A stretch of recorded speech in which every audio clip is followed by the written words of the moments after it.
Good morning, Ma. Good morning, Divya, and good morning to everyone else. How good are evening. you? Or good evening. Wherever you're joining Wherever from. you're Good joining. afternoon. Good afternoon. Good night. Good night, yes. Maybe people are tucked in bed, whatever the time of day, and they're listening in. And every Sunday, this is my highlight of the Sundays that we're able to go live and be with you, Ma, and be with everyone. And of course, listen and hear and listen to all the knowledge, the wisdom, the guidance, and what a beautiful synchronicity that today's topic is about hearing and listening, or listening and hearing. Yes. What's the difference? I can always just connect to that same story that you share, Ma, of the little boy and his mother who came to visit you in your office, and you were explaining something to the parents and they were just not getting it, and the little boy was coloring, and then he just looked up and he said, "No, I can hear the sounds of the birds outside, but I always listen to you, Mama." So that is what Renooji is saying, that you must listen and not just hear. So hear is in passing, it's ephemeral, it comes and goes, and it depends on how much attention we give it or we ignore it. But when we listen, we can't ignore it. We have to give it our attention. And then we have to follow it through with action. That's my understanding, Ma. Yeah, and in a day, how many thoughts do you have? 60,000 and more? Maybe more. I think Maybe 1 lakh. More. People. So you're constantly listening to your thoughts or hearing them? I think sometimes we are, I don't think we're ever listening to our thoughts. I think we're always just hearing and believing. No, sometimes people pick a fight with someone. Yes, ma'am. And they have this chewing venom and anger inside them. They don't listen to themselves. Their higher self is saying, no, don't say it. It's not the correct thing to say. But still they will just continue to say whatever they want to say. So they are listening to or hearing that thought, but they're not listening. So that's what I feel, that we don't listen unless we are healing and meditating and there's an intervention of the guru or a teacher or a guide or a parent or a well-wisher. And even then, do we really listen? No. Why don't we listen? I know so many people who come to see me and then I tell them very systematically that these are the things that you have to do to unfold this positive karma that is part of your karmic bank balance. And you should move towards that positive and let go of the negative. But they so want to wallow in self-pity and blame and blaming all the others that they're not listening. They're really not listening at all. I had somebody in my office yesterday who was saying that, yes, you guided me over the years and I have really listened to you. And then 3 things came up in my head that they had not listened to. And they had very, very serious consequences. So sometimes even as a healer, we are giving the healing and we are projecting the light and we are, bringing kindness and compassion into people's lives. But people are not so intuitively touched by that kindness and compassion. They think that you need them more, so that's why you're being so kind and compassionate. And then they reject. They think, or sometimes they think it's their birthright. And do they sometimes think that kindness and empathy and compassion is a weakness? Yeah, a lot of people think that it's a weakness and people are, being very nice to them because they are so deserving. And it's not out of the compassion and love and kindness of the heart of the other. And whatever anybody else is giving is their birthright to take. And what they have to give out, they're saying that we'll be shortchanging ourselves, so we shouldn't. We should keep it for ourselves. It could be a simple thing as a mango. Yes, if somebody's giving you a gift of a box of mangoes, and now there are 12 mangoes in that box, and you want to share them, and there are 10 people. But now you want that your share should be not 3 mangoes, it should be 7 or 8. So they'll start cutting and they'll keep the good parts for themselves and they'll give the seed of the mango to somebody else and maybe one what would you call it, slice of the mango for the others. And so they'll end up keeping 8 or 9 for themselves and then they'll be so happy. And they'll say that, I deserve these 10 and they didn't deserve. So you're already condemning, and they could have been a karmic debt from a previous lifetime, which if you had completed in the moment, they wouldn't come back again to punish you. So everybody's working on the karmic consequences of their actions. That's why daan or charity is considered one of the highest transforming activities of rectification. And through that, your thoughts change. You'll stop misbehaving with yourself and you will stop listening to the angry parts of yourself or the fearful parts or the anxious parts of yourself that are repetitively, creating that toxic energy. I had a message this morning from someone who said that, I'm a really brave child. I live alone and I do everything for myself. And I was thinking, yes, but we all do. We all live alone. We all do things for ourselves. But the real intrinsic gratitude comes when we do things for others. So when we are not doing things for others, then we are shortchanging ourselves. Because how do we shortchange ourselves? We shortchange ourselves by not completing that transaction in the moment. Because everybody that approaches you for some need of theirs or something that you can share with them, if you've not completed that transaction, then you have shortchanged yourself. You've not listened completely for that moment. The moment is telling you this is what you have to do, but you're saying, no, I'm going to resist. I'm not going to do this today. They don't deserve it, and this is for me. It's like a little child yesterday who was visiting and he wanted to play, in the garden outside. So I told the boys that give him some balls to play with and one of you can play with him. So he came back and he said, no, I didn't need anybody. I just played with myself. So the father asked him what we're doing. So he said he was throwing the ball and he was chasing it. He was throwing the ball and he was chasing it. So, the symbology is that we project an idea that we want from our life and then we start chasing it. We forget about all the other opportunities that are on the way because our focus is only to chase that one idea. And that is not listening to yourself. Because if there's somebody else, how he throws the ball at you, or you have that exchange, it's a different, reciprocity and a new idea. You may like the way they've flicked the ball and they've transformed the angle of the ball and you're able to catch it. Then there's a sense of achievement that, wow, I took a catch. But that kind of participation has to come when you allow the other in life to interact with you. And most of us reject others. We are just solitary confinement and we have projected. Now this child will grow up and maybe in 15 years he'll still be chasing the same ideas, dreams, and he won't be getting there because there's no helping hand. So yesterday we had dear friends visiting and they were saying that throughout their life other people have helped them.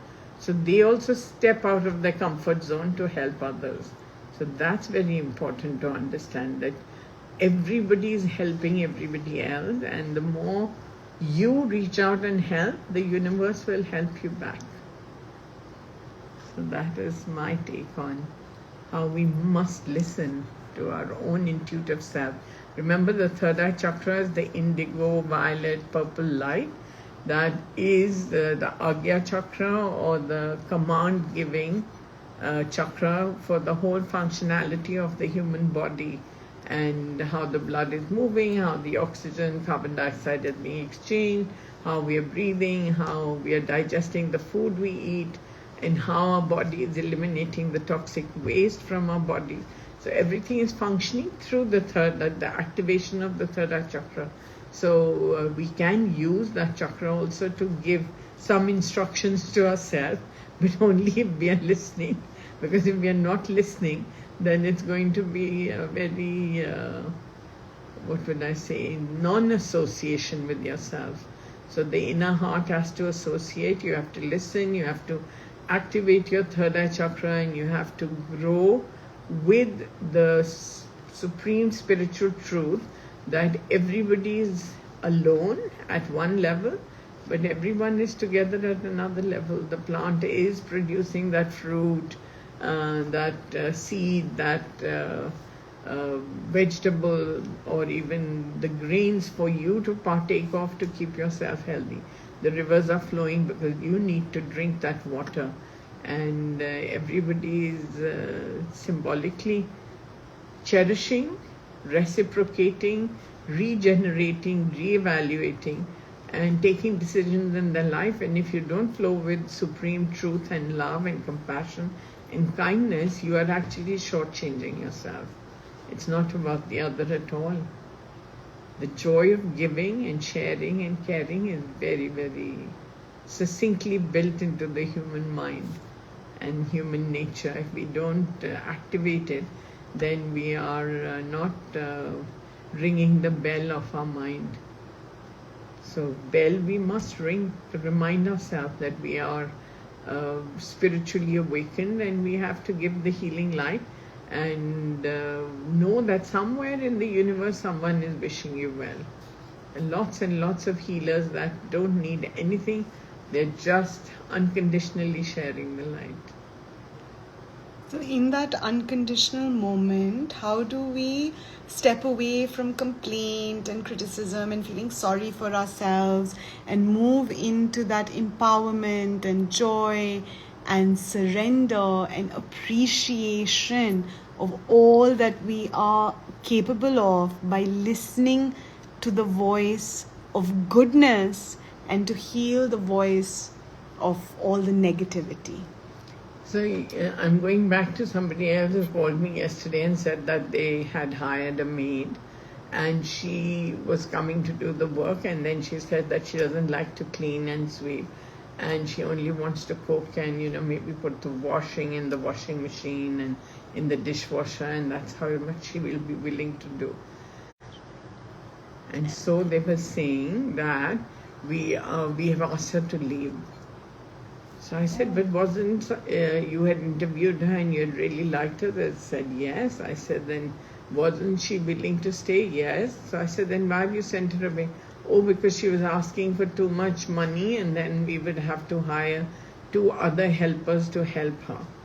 So I said that, the thing is that if she's been in your house only for 3 days, it depends on the reciprocity of how much you will do for her, that she will also start feeling like she belongs in the family, and she will do whatever is necessary. So at least you have to give, a chance to the other to prove what they're willing or unwilling to do, because maybe in the beginning, they're feeling overloaded.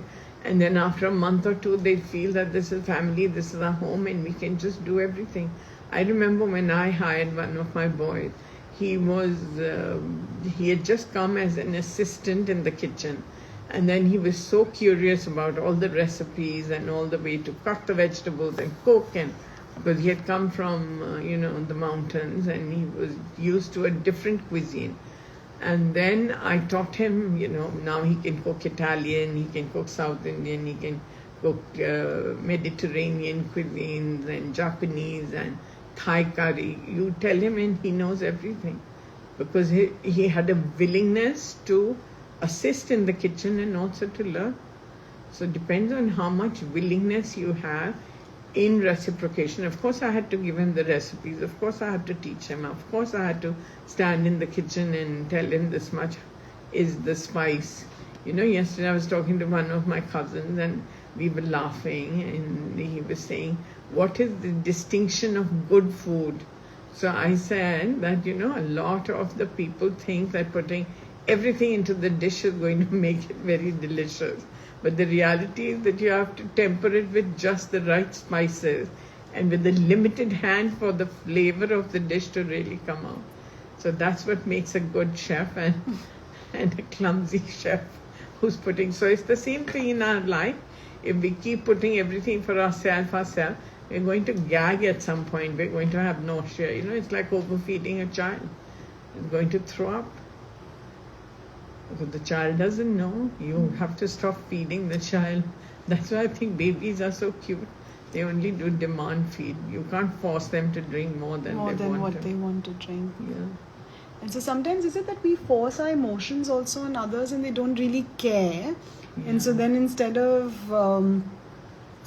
them feeling anything, we get emotionally debilitated. Because they are not reciprocating at the level that we are expecting.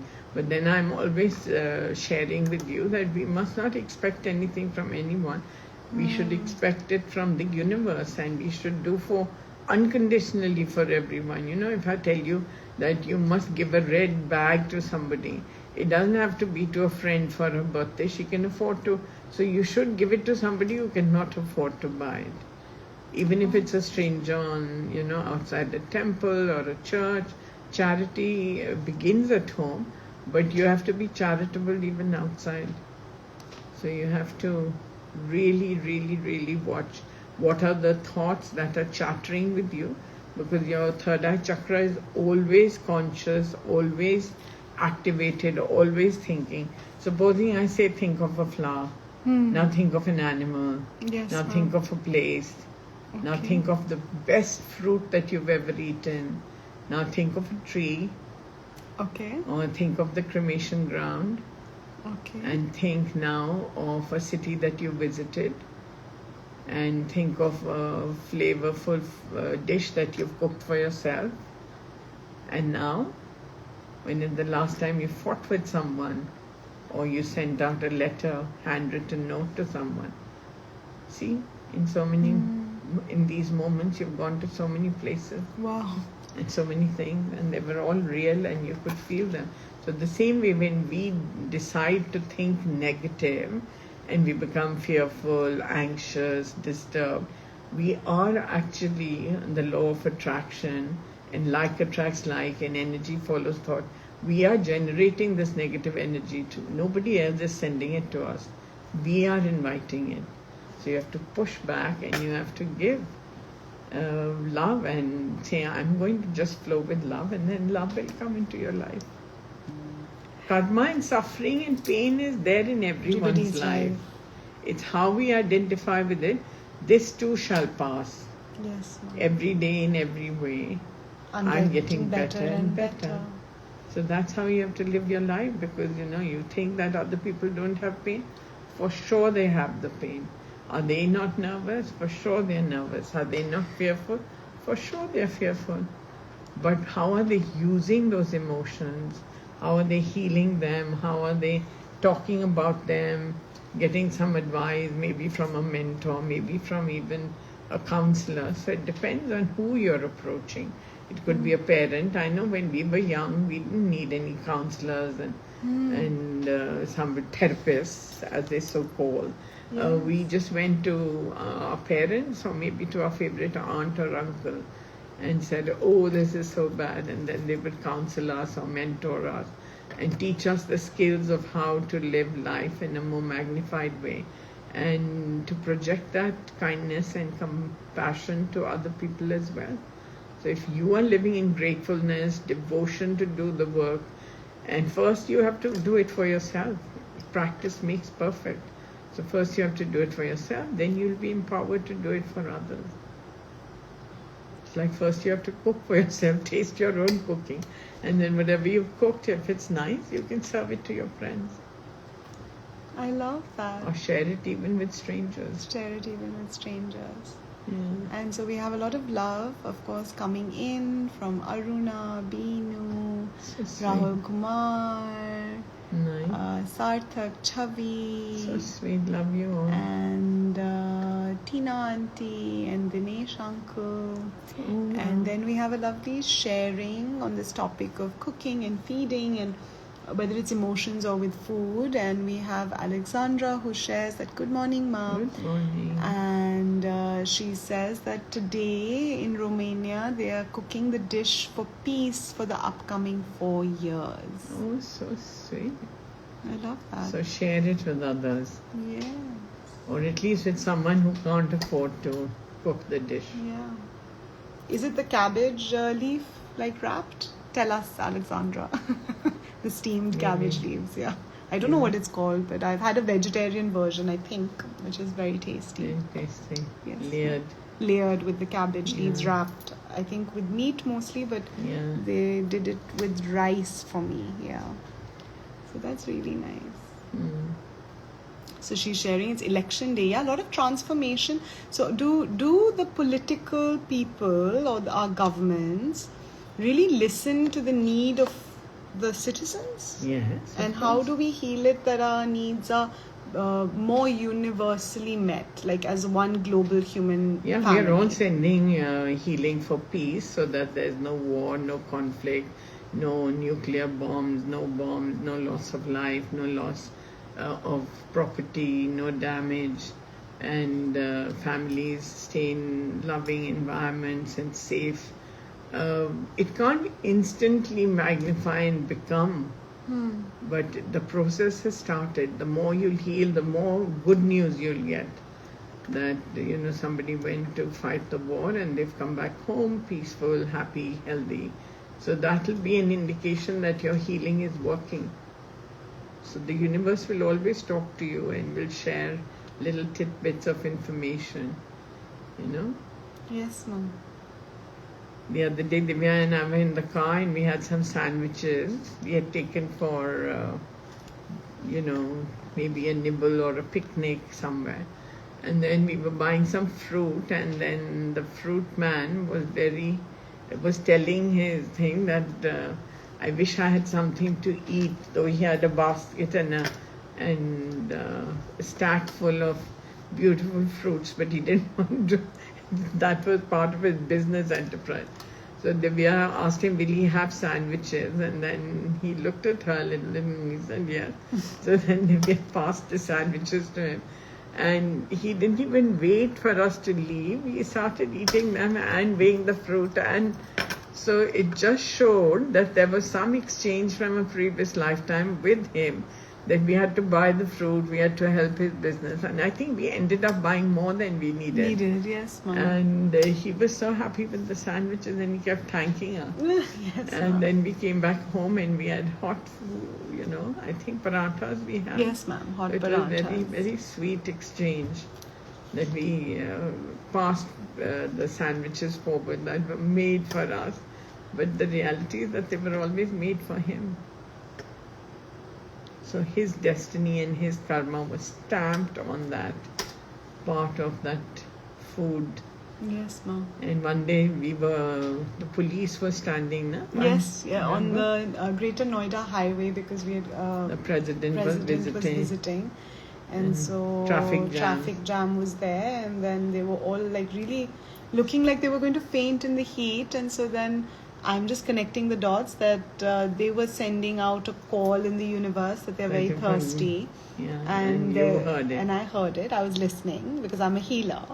And then I had a full ice box full of, cold drinks and juice and coconut water and nimbu pani. And so we just left all the bottles with them. I had disposable glasses, so I gave them those as well. Really that was sweet. really, I forgot about that. Yes, ma'am, that's so you true. listen to the universe. Listen to the universe. Listen to the universe, not just hear it. Hearing. So I think is it that people, I don't know what everyone feels who's joining in live. Please do share your questions in the comment section if you have them. But I have a question which I see with a lot of my friends. There is a great expectation and moving in the world and in society and in relationships where they are expecting others should do for them. Coming back to the first point that you said, that everyone thinks that, we are so deserving and we are so perfect and we are so special that we need to be treated even more special. So is that a delusion, or is that sometimes a valid thought? Or how do we navigate that? How do we differentiate from our need to receive love or receive anything materially, spiritually, versus when it tips over to greed, from need to greed? I don't know about need to greet, but I can just share with you that there's a doctor who's been coming to see me, say, for 25 years. And every time he took an appointment, maybe it was like once in 3 months, 4 months, he would always bring me some fruit and some juice and something salty with a chocolate. He would always bring 2 chocolates. And I remember that I used to always keep one for myself, one for him, and I would give him back half of what he had brought. And this exchange continued for 22 or 23 years. Then I noticed that he started coming without anything.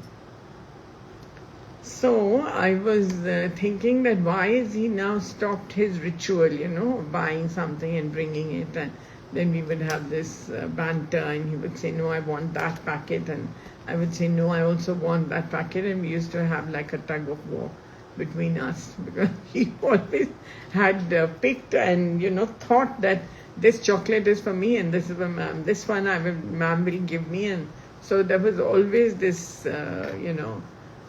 he was professing his wishes and desires, and I would sometimes fulfill them, and sometimes there's a naughty part of me that says, no, you will get what I want to give you back.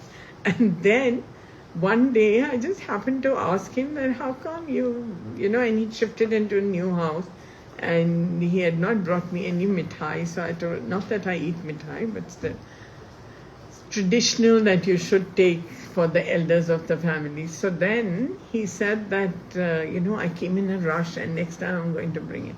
So the next time again he didn't bring anything. So again I reminded him that, your exchange with me is not complete. So then last week, suddenly he had a crisis in his life. Oh. And he brought a bag full of goodies. But this time I decided that he has not brought anything for so many years that now I'm not going to give him anything back. Oh. So I kept all of it and I said thank you. It's a very funny story. Okay. So yesterday he brought 10 times what he usually brings. Oh. That at least this time ma'am will give something back. So do you think I gave him something back? Your love and healing? No, I gave him something back, physical, but not from what he had brought. Something that I had that I wanted to share with him. So it was very sweet. He went back very satisfied. What did you give back? What? I gave him a healing crystal. Healing crystal. Oh, wow. Wow. So it was very interesting. But his expectations, the point I'm trying to illustrate is that we give, but we don't give sufficiently enough because there's the expectation that we'll get something back. And that's part of our share. Yeah. So that lesson is very important to learn. So that there should be perfect giving. And Chavi are sending laughing emojis because they can relate. They're saying, yes, that's so true, that we are in that expectation mode. That what will we get back. So that's very normal. Yeah. We shouldn't judge ourselves for it, or we should be more, of course, as you teach us, more in the mode of giving. And it's interesting that Chavi's dad, I had a chat with him yesterday, and he was inviting me out for dinner, and I said, okay, we'll do it next week. So after I finished speaking to her mom, he came back on the phone and he said, don't let me down. Because it's only when you agree to come that I'm allowed to go to a restaurant. Oh. So I said, okay, I promise I'll take you next week. Oh. So it was very sweet. Cute. So there's always that expectation, that little banter that people are wanting. It's like a little bit of a tug and war. He was inviting me, but now I'm going to take him out. Oh, that's so sweet. So sweet, right? I said, I'll surely take you out for dinner. So it's very sweet. So cute. So it's about listening and hearing. Sometimes we don't even hear what we are saying. So should the other person is listening very intently. And then the universe is giving us a reciprocation. Gift and then we say कि हमने ये expect ही नहीं किया था, that we, in a positive way, that we didn't expect such a huge gift and such a generous interaction. Oh, wow. And so should we actually then raise the bar and raise our expectations for ourselves and see it from the light of your love, Ma, and, what the universe wants to give us? Like sometimes are we shortchanging ourselves? Yeah, because the doctor story, he could have just bought one whole packet of things for himself as well. He can afford to. He's a rich doctor. Yes, ma, that he is. I am It's sure. really interesting how the stories can keep unraveling and you can keep telling them. And sometimes people listen and sometimes they hear. Yes. Hearing is without action, listening is with action. So we must act when we listen. We must act.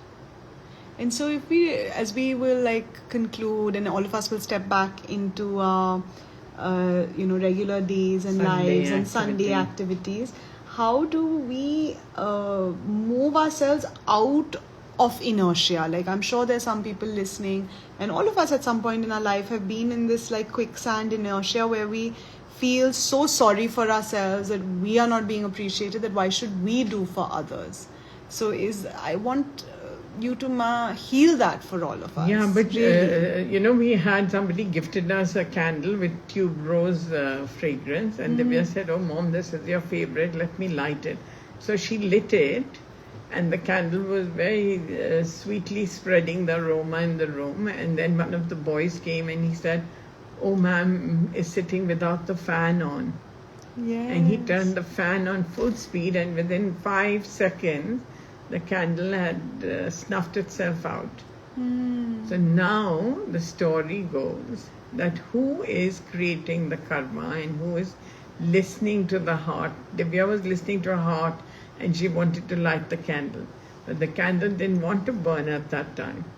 So an assistant, one of the boys came and turned, and the fan became the assistant to the reciprocator of the wish of the candle. And then the candle stuffed itself out. So just now in the morning I was thinking I should light it, but I didn't. So I'm going to make sure nobody turns on the fan. Is on. The fan is on right now. Enjoy the fragrance of yes, the tube roses and the love of the person who has sent it. So there is receiving and giving and sharing is very succinctly expressed in this story. Yes. So how you'll reciprocate, how you'll relight it, how you'll, interact with it. Maybe the candle wants to live in its form just the way. So everybody has desires and choices, and how the universe reciprocates. They're smiling. I just love that. Yeah. Because that's just so sweet, because it inspires me to send out the thoughts of a reality that I deeply heal to exist. So like what I can think of my top of my head is that even if one is going for a morning walk, if you just send out that enthusiastic message that you're going to meet the birds and you're going to meet the peacock and you're going to see the leaves and the trees, and there's going to be such a friendly interaction. And the fragrance of the tuberose will be in your clothes, and you'll be taking it out of the house. Then that entire interaction magnifies in a more positive way. And somebody will hug you and say, "Oh, you're wearing very fragrant perfume. Which one is it?" And you say, "No, I didn't use perfume today, but the candle did candle envelop you with the embrace." Versus someone saying that, "Oh, it's too hot and I won't be able to walk." So we're already projecting those messages, and then when the universe listens and answers back, then we're like, "Oh, why did this happen?" Is that some part of the story, Ma? Yeah, if somebody doesn't want to go out, they'll stumble and fall on something, maybe the edge of the carpet or something that'll stop them right there. Yes. Oh, there's lots of sweet healing requests. Ma Sakshi says that she's feeling so much more healed and better after listening and seeing you, but she requests for further healing, for her to come out of her like depressive thoughts. Okay, anxiety. Yeah, from today Rahu Ketu has changed, so it'll be better for everyone out there. Grateful. So stay healing and stay happy. And then we have lovely Beenu Lath, who says, "Dear Ma, I have so much inertia with my workout schedule. Please send me healing so that I restart listening to my body and healing it." Yes. And then we have a very sweet healing request and question from Neha. Neha asks that, Ma, how do you handle homework stress from Veer, her lovely son? By just not doing the homework for him. And not expecting. It's summer holidays. Let him have fun. And if the teacher scolds him, then he'll have to deal with that. Now let him deal with the consequences of his own actions or inactions. Is that what it is, Ma? Yeah. And of course, help him to set up a timetable that is it's acceptable to him, not forcing it down. He should sit with the chart and he should write that from this time to this time and play, and then you can calculate you've got 8 hours of play time, and so 1 hour of study is very important. Yeah. If you shortchange the children from their play time, then they'll feel very constricted and they will feel obstructed and they will not have joy in their life. So bring more joy, read books with them, do fun things, scribble, talk. So as we scribble and talk and enjoy and celebrate and be festive, of course sweets, like you said, Ma, mithai and cakes and cupcakes and all sorts of lovely things are always part of that journey. And so in that context, Neha and Fifi asked us, Ma, on the subject of food, how do we heal a sweet tooth? By eating a little bit. Nice. Satisfy your sweet relationship with the sweets. Yeah. Yes, Ma, you were saying we should remember that sweets. We eat sweets because we have a very strong Mars. Okay. So it's not so bad. You can eat a little bit. Little bit. And I know there's so many of you who are just joining in. So happy that you joined us at this moment. But we're saying bye now. We've been here for a while. And thank you, Chavi and Lalit Uncle, for all the love. We shall definitely meet soon.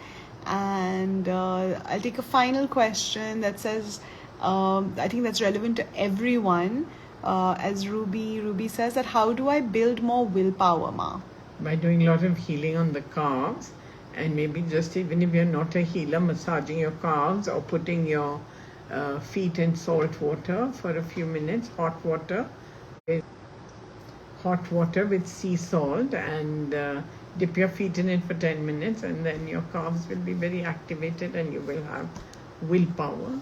And we should not have so much willpower as joyful endeavor, enterprise and activity. It's the same as Veer. He should enjoy doing his schoolwork. Yes. So the same way we have to inculcate that we have joy in our exercise, joy in cooking, joy in eating. Everything should be joyful, without fear. Love you all. Stay well, stay healing. It was great to catch up. Love you, Ma. See you next Sunday. Love you.